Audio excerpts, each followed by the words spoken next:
Hallelujah, hallelujah. आइए सब अपनी जुबान से परमेश्वर का धन्यवाद करेंगे, सब अपने मुंह को खोलेंगे। Hallelujah, hallelujah. प्रभु धन्यवाद, धन्यवाद, धन्यवाद, धन्यवाद, धन्यवाद यीशु मसीह, धन्यवाद Yeshu Masih. Hallelujah, hallelujah, hallelujah, hallelujah, hallelujah. ओ परमेश्वर आपका धन्यवाद, धन्यवाद, धन्यवाद, धन्यवाद, धन्यवाद मेरे प्रभु। Hallelujah, hallelujah, hallelujah. Praise the Lord, praise the Lord, praise the Lord, praise the Lord, praise the Lord, praise the Lord. प्यारे प्रभु यीशु मसीह धन्यवाद करते हैं, धन्यवाद करते हैं। Hallelujah, hallelujah, hallelujah. प्रभु आज के दिन के, आज के समय के लिए hallelujah, hallelujah, hallelujah, hallelujah, hallelujah, hallelujah, hallelujah. तारीफ, तारीफ, तारीफ, तारीफ, तारीफ, तारीफ, तारीफ, तारीफ। Praise the Lord, praise the Lord, praise the Lord, praise the Lord, praise the Lord. तारीफ, तारीफ।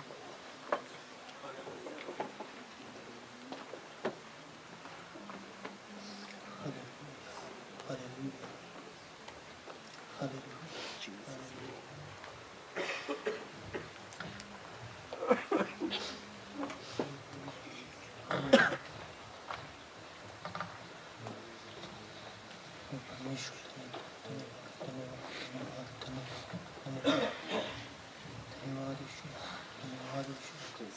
Lord, we thank you for this wonderful time.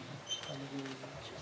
Praise the Lord, praise the Lord, praise the Lord, praise the Lord, praise the Lord, praise the Lord, praise the Lord. Let's pray. Lord, we know that you are the only source of living water. Therefore, we have come into your presence, believing that only you can satisfy our thirst. So Lord, please help us to worship you and listen from your word. In Jesus' name, Amen. Proverbs 28 verse 13 says, "He who conceals his sins does not prosper, but whoever confesses and renounces them finds mercy." Friends, in our daily life, we do sin. Therefore, let us take this time to confess our sins before Lord and in front of each other.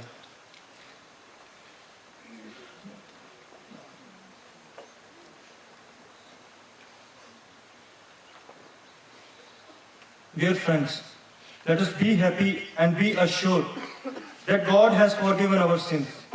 Because Psalm 32 verse 1 says, "Blessed are those whose transgressions are forgiven, whose sins are covered."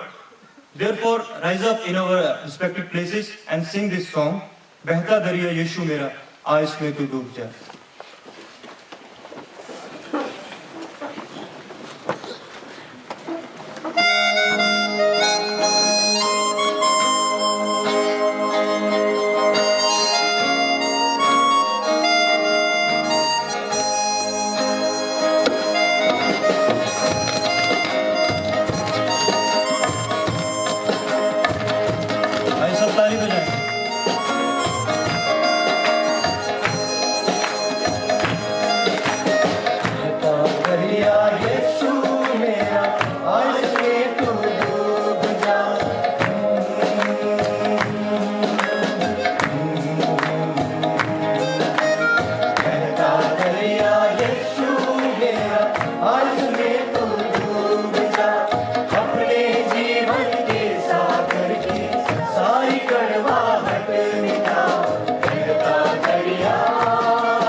be seated.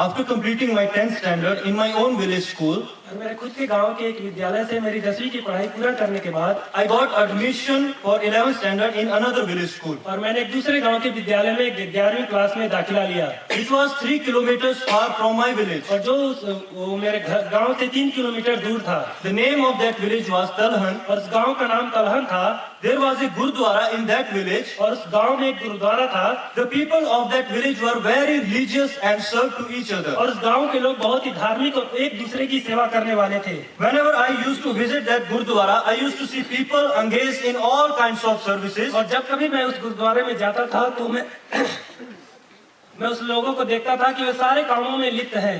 And even menial jobs without any personal gain. और छोटे कार्यों में भी बिना किसी व्यक्तिगत लाभ के। While going to school, every day I used to see a handicapped boy at the gate of that village. और स्कूल जाते समय मैं एक उस गांव के द्वार पर एक अपंग लड़के को देखता था। His one hand was not working properly. उसका एक हाथ सही ढंग से काम नहीं करता था। And there were some water jars he kept under a small roof. और एक छोटे से छत के नीचे उसने कुछ पानी के मटके को रखा था। And his duty was to serve water to the thirsty people who were just passing through that way. और इस लड़के का काम यह था कि जितने भी प्यासे लोग उस रास्ते से होकर गुजरते थे उनको वो पानी पिलाता था। He was also serving people without any personal gain. और वो भी लोगों की सेवा करता था बिना किसी व्यक्तिगत लाभ के। Many times even I went to him and drank the water. और यहाँ तक कि मैं भी कई बार उसके पास गया पानी को पीने के लिए। I was so amazed to see him. और मैं बहुत आश्चर्यचकित हो गया उसको देखकर। After seeing him, a question started striking in my mind. और उसको देखने के बाद एक सवाल मेरे मन में उठने लगा। If there can be a person like him who gives water to the thirsty people, और यदि इसके जैसा एक व्यक्ति है जो लोगों को प्यासे लोगों को पानी देता है, and even after drinking people are again thirsty, और पानी को पीने के बाद लोग फिर से प्यासे हो जाते हैं, is there any God who can give us water that after drinking we will never thirst again? क्या कोई ऐसा परमेश्वर है जो ऐसा पानी दे जिसको पीने के द्वारा फिर से प्यास न लगे? Is there such water which can satisfy our spiritual thirst? क्या ऐसा कोई पानी है जो हमारे आत्मिक प्यास को संतुष्ट कर सके? Yes, friends. हाँ मित्रों, There is a God who can quench our thirst. एक ऐसा परमेश्वर है जो हमारी प्यास को बुझा सकता है। To know about such a God, let us turn our Bibles to the Gospel according to John, chapter 7, verse 37 to 38. और ऐसे परमेश्वर को जानने के लिए आइए हम अपने बाइबल को खोलें, यूहन्ना रचित सुसमाचार उसका 7 अध्याय 37 और 38 आयत। On the last and greatest day of the feast, Jesus stood and said in a loud voice, "If anyone is thirsty, let him come to me and drink. Whoever believes in me, as the scripture has said, streams of living water will flow from within him." Traditionally, it is believed that the Gospel according to John was written by John, the son of Zebedee, around AD 80 to 90. और पारंपरिक रूप से विश्वास किया जाता है कि यूहन्ना रचित सुसमाचार जब्दी के पुत्र यूहन्ना के द्वारा 80 से 90 ईस्वी के बीच में लिखा गया। The statement of Irenaeus, an early church father, indicates that और प्राचीन चर्च फादर इरेनियस का कथन इस प्रकार से इंगित करता है, it is the John the apostle who leaned on Jesus' breast at the last supper has written this gospel. और ये प्रेरित यूहन्ना है जो यीशु के अंतिम भोज पर जो उसके छाती पर निर्भर रहता है, उसने इस सुसमाचार को लिखा है। This Gospel of John is rich with great theology and spiritual experiences. और ये यूहन्ना रचित सुसमाचार धर्म वैज्ञानिक से और आत्मिक अनुभवों से धनी है। It can be divided into two और parts. ये दो भागों में बांटा जा सकता है। Chapter 2 to 12 is known as the book of signs. और 2 से 12 अध्याय चिन्ह का एक पुस्तक के नाम से जाना जाता And है। chapter 13 to 20 is known as the book of glory. और 13 से 20 अध्याय महिमा का पुस्तक के नाम से जाना जाता है। Chapter 1 is a prologue. और पहला अध्याय एक प्रस्तावना है। And chapter 21 is an epilogue. और 21वां अध्याय एक उपसंहार है। And today's read portion comes under the book of signs. और आज का पढ़ा गया पद्यांश चिन्ह के पुस्तक के अंतर्गत आता है।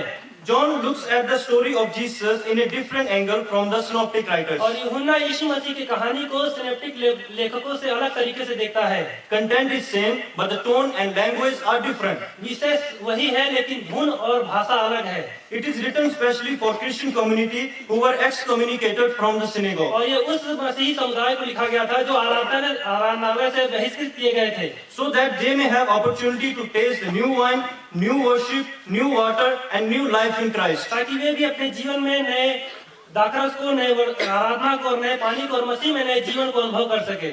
Jesus was continuing his public ministry in Galilee rather than in Judea. और यीशु मसीह यहूदिया के बजाय गलील में अपनी सेवकाई को कर रहे थे। The reason was that the Jewish leaders in Judea had threatened his life, chapter 5, verse 18. और कारण यह था कि यहूदिया के जो यहूदी थे यीशु मसीह को धमकी दिए थे। 5 अध्याय उसका 18 आयत। Chapter 7, verse 1 to 9, we read the response of Jesus' brother, mockery and unbelief. और 7 का 1 से 9 पद में हम यीशु के भाइयों के प्रत्युत्तर को पढ़ते हैं, ठट्ठा करने वाला और अविश्वास।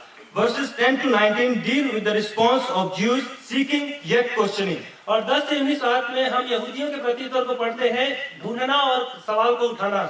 Verses 20 to 31 talk again about the response of the people. और 20 से 31 आयत में हम फिर से लोगों के प्रत्युत्तर को पढ़ते हैं। Verses 32 to 37 speak about the response of the rulers and authorities. और 32 से 37 आयत में हम अधिकारियों और अगुओं के प्रत्युत्तर को देखते हैं। And then comes our today's read portion. और तब हमारा आज का पढ़ा गया पद्यांश आता है। Jesus was in a feast of tabernacle. यीशु मंदिर के पर्व में है। All the events of chapter 7 took place during the festival of tabernacle. और 7 अध्याय की सारी घटनाएं उस मंदिर के पर्व के समय घटी।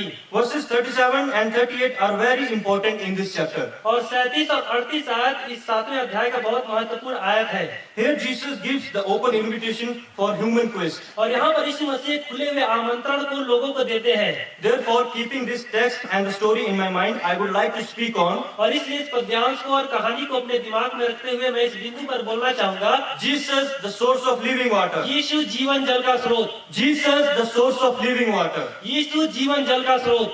Because Jesus is the source of living water, so he invites us. क्योंकि यीशु मसीह जीवन जल का स्रोत है, इसलिए वो हमें आमंत्रित करता है। So here comes the first point. इसलिए यहाँ मेरा पहला बिंदु आता है, A great invitation. एक महान आमंत्रण। A great invitation. Verse 37. एक बड़ा आमंत्रण 37 आयत। Verse 37 talks about the Feast of Tabernacle, which was the most popular feast among the Jews. और 37वां आयत मंदिर के पर्व के बारे में बताता है, जो कि यहूदियों में एक प्रख्यात पर्व था।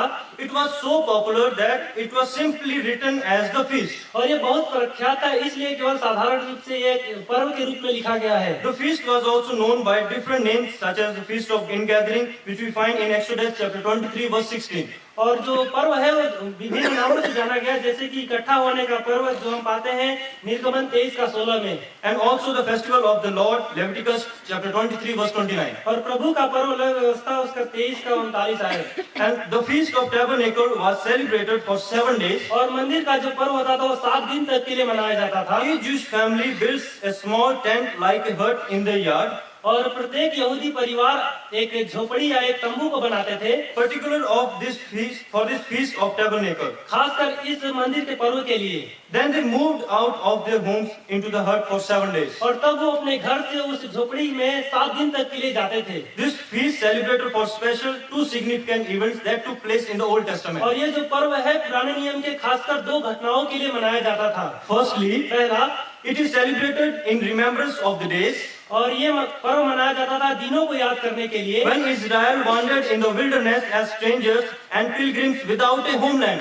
जब इस्राएली लोग एक परदेसी और बिना घर के एक यात्री के रूप में उस मरुभूमि में घूम रहे थे। The purpose of moving into small huts was और उस छोटे से झोपड़ी में घूमने का उद्देश्य यह है to keep before their minds the wilderness wandering of their forefathers. ताकि वे अपने दिमाग को उस मरुभूमि में रख सके जब उनके पूर्वज उस जंगल में घूम रहे थे। Secondly, दूसरा, the feast was to be a period of thanksgiving for the completion of the harvest season. और ये वो समय होता था जब लोग परमेश्वर को धन्यवाद देते थे कटनी के समय को पूरा होने के बाद, And for the goodness of God in all of life. और परमेश्वर की भलाई हर एक के जीवन के लिए। The people were to give thanks for all the fruit of the land और लोग परमेश्वर को धन्यवाद देते थे उनकी सारे भूमि की फसल के लिए, that enriched life and made life possible. जो जीवन को धनी बनाता था और जीवन को संभव बनाता था। The celebration of the festival was most exciting event. और जो पर्व मनाने का जो तरीका था वो एक बहुत ही उत्तेजित करने वाली घटना थी। And gives a remarkable picture of Christ's claim in John chapter 7 verse 37 to 39. और यूहन्ना रचित सुसमाचार के 7 से 37 से 39 में यीशु मसीह के उल्लेखनीय एक दृश्य को देता है। On each of the 7 days, और हर एक 7वें दिन के the people came to the temple and brought some fruit as an offering, और प्रत्येक दिन लोग मंदिर में आते थे और कुछ फलों को भेंट के रूप में चढ़ाते and थे a few palm and willow branches. और कुछ खजूर को और कुछ बिल्लों की डालियों को। These branches were used to form a roof over the altar. और ये जो डालियां होती थी वो वेदी पर एक छत को बनाने के काम में आती थी। Then the priest took a golden pitcher and led the people in a procession down to the pool of Shiloh. और तब जो याजक होता था वो एक सोने के घड़े को लेता था और लोगों को सीलो के कुंड की ओर एक लाइन में खड़ा कराता था, Where he filled the pitcher with water. और जहाँ पर वो उस घड़े को पानी से भरता था। It was on the return march the significant drama took place. और ये जब वो वापस आते थे तब ये नाटकीय घटना होती थी। It was a dramatic way for the people to acknowledge their need and dependence upon God for rain. और ये एक चिन्ह होता था कि वे अपने जरूरत को जान सके और परमेश्वर पर निर्भर हो सके वर्षा के लिए। The last day of the feast was dramatic in particular, for the people repeated the processional 7 times. और जो अंतिम दिन होता था ये उसी तरीके से मनाया जाता था और लोग इसको 7 दिन तक 7 बार मनाया करते थे। So the last day and the greatest day is an unclear title. और इसलिए अंतिम दिन और जो महान दिन है वो एक अस्पष्ट शीर्षक है। Deuteronomy chapter 16 verse 13 and 15 say the last day falls on the 7th day of the festival. और व्यवस्था विवरण 16 का 13 और 15 कहता है कि जो अंतिम दिन होता था वो 7वें दिन में मनाया जाता था। Whereas according to Leviticus chapter 23 verse 34 to 36, last day of the feast falls on the 8th day. और यहाँ जहाँ पर विलय व्यवस्था 23 का 34 से 36 के अनुसार जो अंतिम दिन है वो 8वें दिन में मनाया जाता था। And also for the rabbis it was 8th day of the और festival. रबियों के लिए भी ये 8वें दिन का पर्व होता था। Then the word cried out comes from the word Greek word ekrazin, means shouting loudly. और जो शब्द चिल्लाना है वो यूनानी शब्द इक्राजन से आता है जिसका मतलब है ऊंचे स्वर से चिल्लाना। Jesus stood and cried out in a loud voice at the time और उस समय यीशु मसीह खड़े हुए और ऊंचे स्वर से चिल्लाए when the priest at the altar had lifted up his hand to signify the completion of the rite. और जब याजक उस वेदी पर खड़े होकर अपने हाथ को उठाता है इस बात को दर्शाने के लिए कि संस्कार पूरा हो चुका है। The picture Jesus standing on the last and greatest day और जो दृश्य है यीशु मसीह अंतिम दिन और महान दिन में खड़े होते हैं and giving open invitation reminds us Paul's invitation to the Athenian. और खुले हुए आमंत्रण को देते इस बात को याद दिलाता है पौलुस के प्रचार को जब वो एथेन के लोगों को देता है। Paul's speech at Athens was one of the famous or strong persuasive speeches in the scripture. और एथेन में पौलुस का जो प्रचार है एक प्रसिद्ध और सामर्थी प्रचार है। There he was successful in pursuing people to Christ. और जहाँ पर वो सफल होता है लोगों को मसीह के पास लाने में। In verse 37b, और 37 के ब में the phrase "if anyone is thirsty" और जो पदबंध है यदि कोई प्यासा है is one of the common phrases used in the scripture. और बाइबल में ये एक साधारण पदबंध के रूप में इस्तेमाल किया गया है। The word anyone comes from Greek word tis, और जो शब्द है कोई भी वो यूनानी शब्द टिस से आता है which is a neuter gender, और जो कि न्यूट्रल जेंडर है which refers for everyone or anyone. जो कि हर एक के लिए या कोई के लिए इस्तेमाल किया गया है।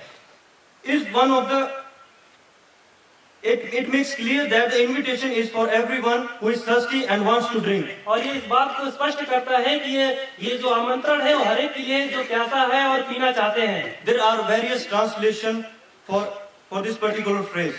और इस पदबंध के लिए बहुत सारे अनुवाद हैं। NRSV says, NRSV कहता है "Let anyone who is thirsty come to me, और जो कोई प्यासा है वो मेरे पास आए and let the one who believes in me drink." और जो मुझ पर विश्वास करता है वो इसे पिए। Whereas RSV says, और जहाँ पर RSV कहता है "If anyone thirsts, let him come to me and drink." और जो प्यासा है वो मेरे पास आए और पिए। So here the related question arises, who is the source of living और water? यहाँ पर संबंधित सवाल उठता है कि कौन जीवन जल का स्रोत है। NRSV reading means that the rivers of living water flow from Jesus, और NRSV पढ़ने के द्वारा पता चलता है कि जीवन का जल यीशु मसीह से बहता था। but the RSV reading means that they flow from believers' heart. लेकिन RSV बाइबल पढ़ने से ये पता चलता है कि वो विश्वासियों के हृदय से बहता था। But however, it is sure that Jesus is the source of living water. लेकिन जो भी हो, यह बात निश्चित है कि यीशु जीवन जल का स्रोत है। In the book of Exodus chapter 17 verse 6 we read, और निर्गमन 17 का 6 में हम पढ़ते हैं, Then Moses struck the rock and the water came out of it and for the people to drink. और जब मूसा ने उस चट्टान पर लाठी को मारा तो उसमें से पानी बाहर निकला और इस्राएल के लोगों ने उसे पिया। It represented to Jesus Christ in 1 Corinthians chapter 10 verse 4. और ये पहला कुरिन्थियों 10:4 में यीशु मसीह को प्रदर्शित करता है। During the feast, people were thanking God and glorifying God for the water which quenches their thirst of soul. और उस पर्व के समय लोग परमेश्वर को धन्यवाद दे रहे थे, उसकी महिमा कर रहे थे कि परमेश्वर ने उनके शरीर की प्यास को बुझाया है।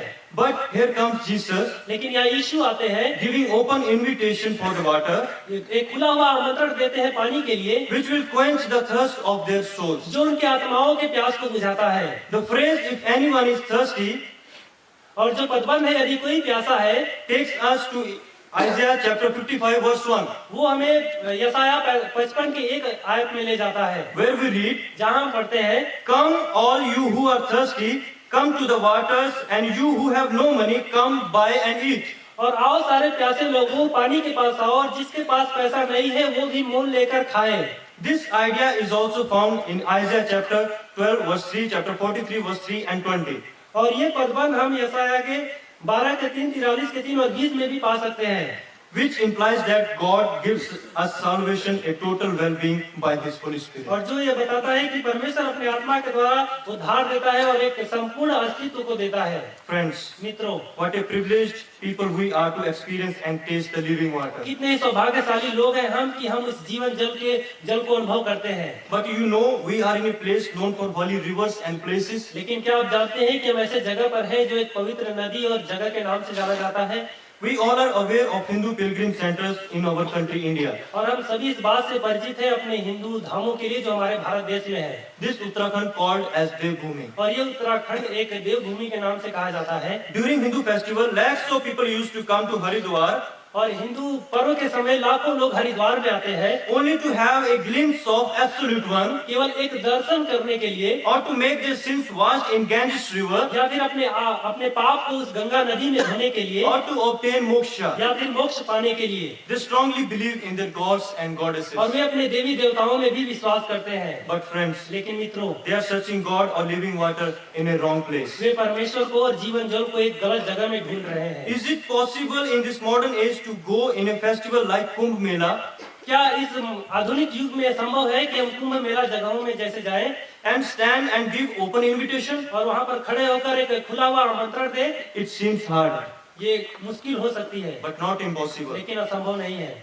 But Christian dialogue is one of the powerful means of sharing gospel down through the ages. लेकिन मसीही जो वार्तालाप है वो एक सुसमाचार सुनाने का एक सामर्थ्य जरिया है जो युगों से चला आ रहा है। In this age, it is very important for dialogue among other religions.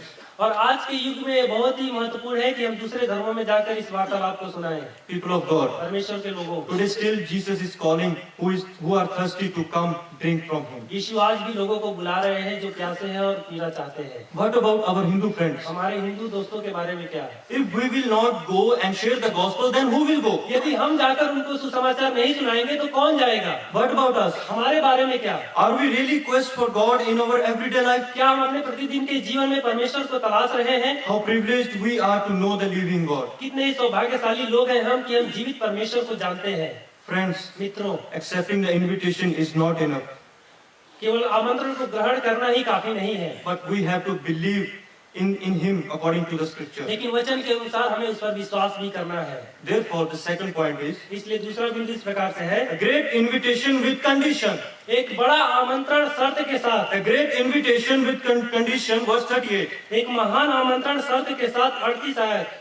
Here the great invitation is attached with the और condition. यहाँ पर एक बड़ा आमंत्रण शर्त के साथ आता है। Verse 37 is the opening invitation. और 37वीं आयत एक खुला हुआ आमंत्रण है। Now verse 38 is the condition and the result of accepting और invitation. यहाँ पर 38 आयत एक शर्त है और आमंत्रण को ग्रहण करने का एक परिणाम है। Many well-known Bible commentaries argue that और बहुत सारे बाइबल टीकाएं ये बताती है The opening word whoever again referred to anyone or everyone. और जो शुरुआती शब्द है कोई भी, वो फिर से हर एक व्यक्ति या किसी कोई व्यक्ति के बारे में बताता है। In spite of all racial discrimination such as caste, color, etc. और इन सारे बातों के को नकारते हुए, जैसे कि जाति, रंग इत्यादि।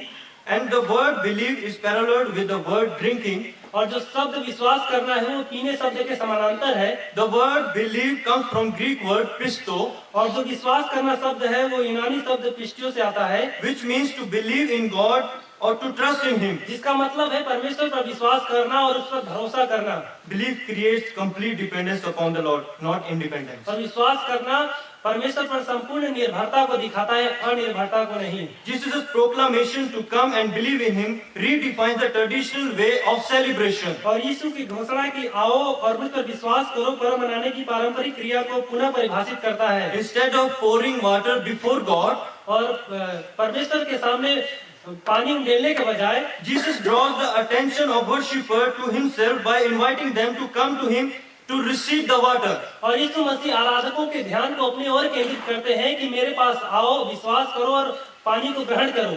As in chapter 9, Jesus heals a blind man by sending him to wash in the pool of Siloam. और जैसे 9 अध्याय में यीशु मसीह कंधे व्यक्ति को चंगे करते हैं, उसको सिलो के कुंड की ओर भेजते हुए। Now the life-giving effect can be experienced by faith in Jesus Christ. और अब जो जीवन देने की जो प्रक्रिया है वो यीशु मसीह के द्वारा विश्वास करने के द्वारा हम पा सकते हैं। Until and unless we believe in Christ, streams of living water can never come out of us. और जब तक हम मसीह पर विश्वास नहीं करेंगे तब तक जीवन जल का स्रोत हमारे अंदर से कभी बाहर नहीं निकलेगा। What passage does John have in mind when he writes, as the scripture has said? और कौन सा पद्यांश यूहन्ना के दिमाग में था जब वो लिखता है, जैसे कि वचन बताता है। The singular uses of scripture seems to suggest that John had in mind one particular passage. और जो एक वचन शास्त्र का इस्तेमाल किया गया है वो यह व्याख्या करता है। But the question is, which scripture Jesus is talking about? लेकिन सवाल यह है कि वो वचन है जो हम आज पढ़ते हैं? No. नहीं। The scripture Jesus is pointing out not from any particular passage, और जो यीशु मसीह जिस पद्यांश को बाहर लाना चाहते हैं वो कोई विशेष पद्यांश नहीं है, but to the general meaning of such passages as Isaiah chapter 58 verse 11, Zechariah chapter 14 verse 18. लेकिन इन आयतों का एक साधारण सा मतलब है, जैसे कि यशायाह 58 का 11, जकरिया 14 का 18। The phrase streams of living water will flow from within him और जो पदबंध है कि जीवन जल का स्रोत उसके अंदर से बह निकलेगा, cannot be traced in the Old Testament directly. और पुराने नियम में हम इसको सीधे रूप से नहीं पा सकते। Though such texts as Isaiah chapter 12 verse 3, 44 verse 3, 55 verse 1 और यद्यपि ऐसे पद्यांश जैसे यशायाह 12 का 3, 43 का 3 may well have been in mind. दिमाग में हो सकते हैं, In addition to this passage, there are some prime passages which give the similar idea. और इन पद्यांशों के वो कुछ मुख्य पद्यांश हैं जो कि समान तरीकों को देते हैं, Such as the record of gift of water from the rock in the desert, Exodus chapter 17 verse 1 to 6. और जैसे कि जंगल में चट्टान से पानी निकलना, निर्गमन 17 का 1 से 6। The flowing of river of living water from the temple in the kingdom of God, Ezekiel chapter 47 verse 1 to 7, Revelation chapter 22 verse 1 to 2, etc. और परमेश्वर के राज में मंदिर से उस जीवन जल का पानी का निकलना, यहेज के 47 का 1 से 7, प्रकाशित वाक्य 22 का 1 से 2 इत्यादि। The original word within is koilia in Greek, और जो उसके अंदर से इसका जो असली शब्द है वो यूनानी शब्द कोइलिया है, which comes from Hebrew word guf, और जो कि इब्रानी भाषा गुप्त से आता है, which originally means cavity or body or person. जिसका वास्तविक मतलब है एक व्यक्ति या एक शरीर। Why are the waters said to flow out of his koilia? और क्यों कहा गया कि उसके कोइलिया के अंदर से पानी बह निकलेगा? The term can be used as synonym for heart. और जो शब्द है वो हृदय के लिए एक समानांतर शब्द इस्तेमाल किया जा सकता And है, occasionally sometimes employed in Septuagint. और कभी-कभी ये सेप्टुजिंट के लिए भी इस्तेमाल किया जा सकता है। This phrase also recalled the incidents of a Roman soldier pierced the side of the crucified Jesus with a lance. और ये पदबंध हमें उस रोमी सैनिक के बारे में बताता है जो कि क्रूसित यीशु के पांजर में भाले को मारता है, And immediately blood and water came out. और तुरंत खून और पानी बाहर निकल आया। It is suggested that John, by using the word koilia, और ये बताता है यूहन्ना कोइलिया शब्द को इस्तेमाल करने के द्वारा was pointing to that event as the occasion और वो उस घटना को बताना चाहता है When the living water began to flow, और जब जीवन जल बहना शुरू हो गया the Lord becomes the source of living water when he lifted up on his cross and so to heaven. और प्रभु हम जीवन जल का स्रोत बन गया जब वो क्रूस पर उठाया गया स्वर्ग की ओर। People of God, परमेश्वर के लोगों, how is our faith toward God? आज हमारा विश्वास परमेश्वर के प्रति कैसा है? Are we like the tree which psalmist talks in Psalm 1:3 क्या हम उस पेड़ के समान हैं जो भजनकार भजन संहिता 1:3 में बताता है? about the tree planted by the streams of water, और वो पेड़ जो नदी के किनारे लगाया गया है, which yields its fruit in season and whose leaf does not wither, whatever he does prosper? और जो अपने ऋतु में फल को लाता है और इसके पत्ते कभी मुरझाते नहीं और जो कुछ भी वो करता है वो सफल होता है? Or are we like the fig tree which Jesus cursed on the way to Jerusalem? या पर हम उस अंजीर के पेड़ के समान हैं जो यरूशलेम के मार्ग में है जिसको यीशु मसीह श्राप देते हैं? Friends, मित्रों, Jesus is still standing and calling us to experience the streams of living water within us. और यीशु मसीह आज भी खड़े होकर हमें बुला रहे हैं कि हम उसके जीवन जल के स्रोत को अनुभव करें।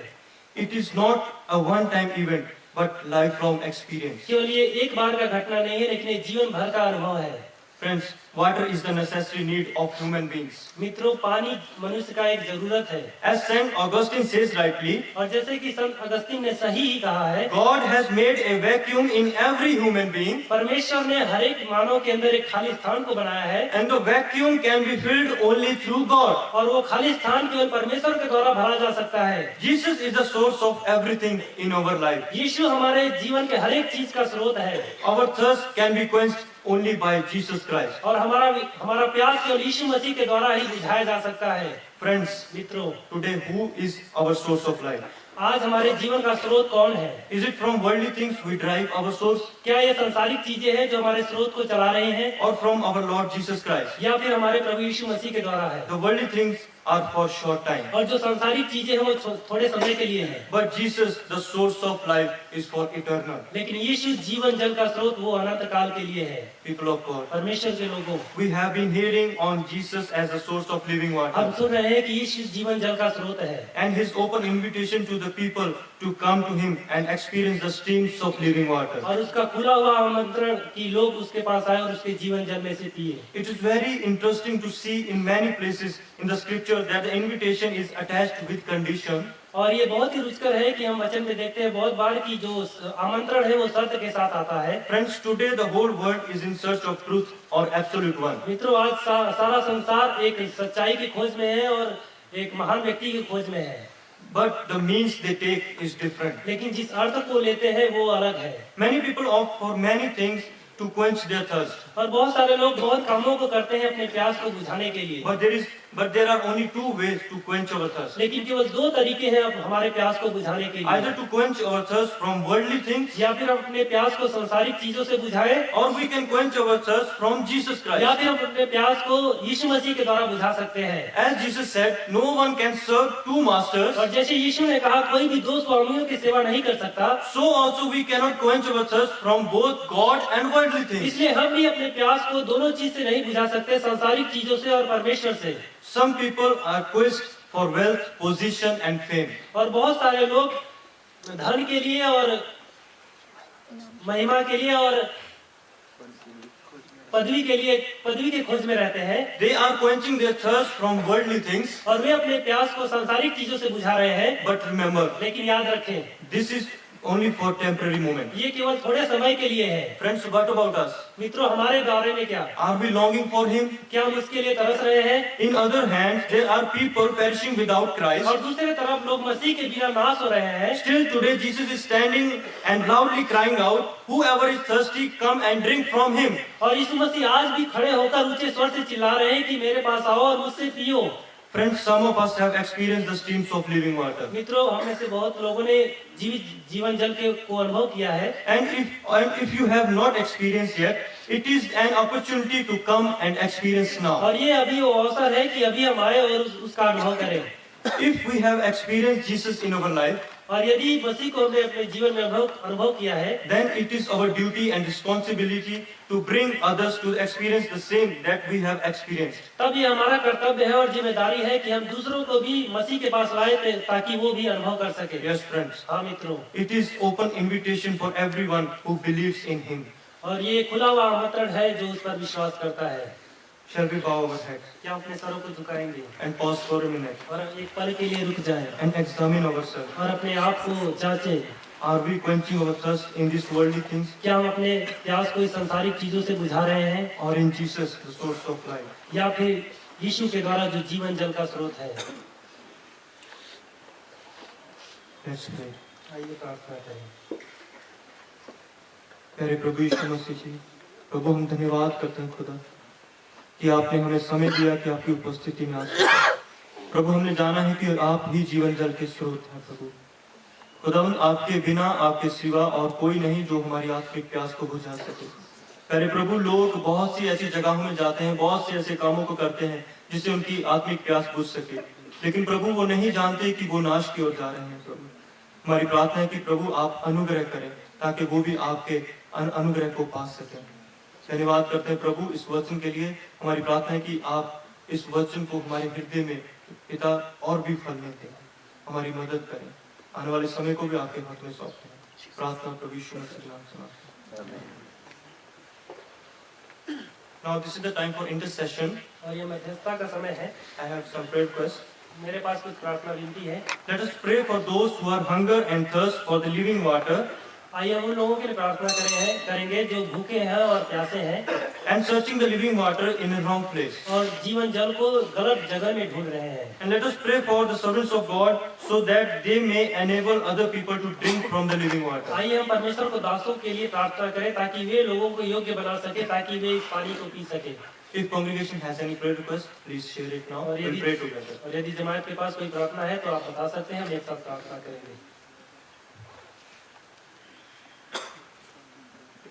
If not, Brother Govind will lead us in prayer. और यदि नहीं तो भाई गोविंदा प्रार्थना में करेंगे। Let us pray. Gracious Heavenly Father, come in Thy presence in this morning time. Lord, we are your children and seeking your grace in our life, Lord. Father, we give you thanks to you because you have added a new day in our life. Many people, they can't see this day, but Lord, your grace, mercy and love enable us to see this day. Thank you for this day. And Lord Father, we bringing some prayer petition before your throne, Lord. We ask your presence be with us when we pray, Lord, because you said that where 2 or 3 gather together in my name, I'll be there. Lord, we're praying for the people that are hunger and thirsty. Lord, fill your grace of water to them. Give your living water to them, Lord, that they may, Father, testify your name and glorify your name. Because, Lord, they are searching the living water in wrong place. Even though they are searching for living water, but in wrong place, in wrong time, they are asking, Lord. But we pray that your grace may be upon them, and they may, Father, know you, and they may, Father, praise you, Lord. And also, Father, we pray for the pastors and the people, those who are bringing your words to them, Father. I'm praying that send your messenger to them, those who are hunger and thirsty. Lord, send your people that they may, Father, give your living water to them, Lord.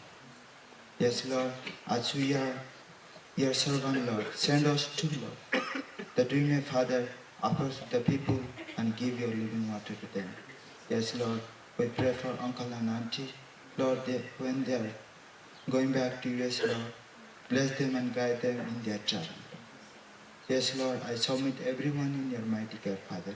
As we, Lord, we heard your message that you are the only living water, that we may, Father, come to you, and Father, we may take the drop of water from you, Lord. Help us and guide us, Lord. And also, Father, I remember all the brothers and sisters, those who are sick among us, Lord. Touch them and heal them completely, Lord. As we are starting our day-to-day life, Lord, bless us and guide us. And Father, protect us from all the evil kind, Lord. Yes, Lord, you heard our prayer and you answered our prayer. Thank you for that. You, Father, bless us and guide us. In Jesus' name we do humbly pray. Amen. Shall we all stand in our places and sit and kneel? Let's close our eyes. Now may the grace of Lord Jesus Christ and the love of the God the Father and the fellowship of the Holy Spirit may satisfy our souls with living water now and forevermore. Amen. Thank you. Go in peace and serve the Lord. Just to remind all of us that we will be following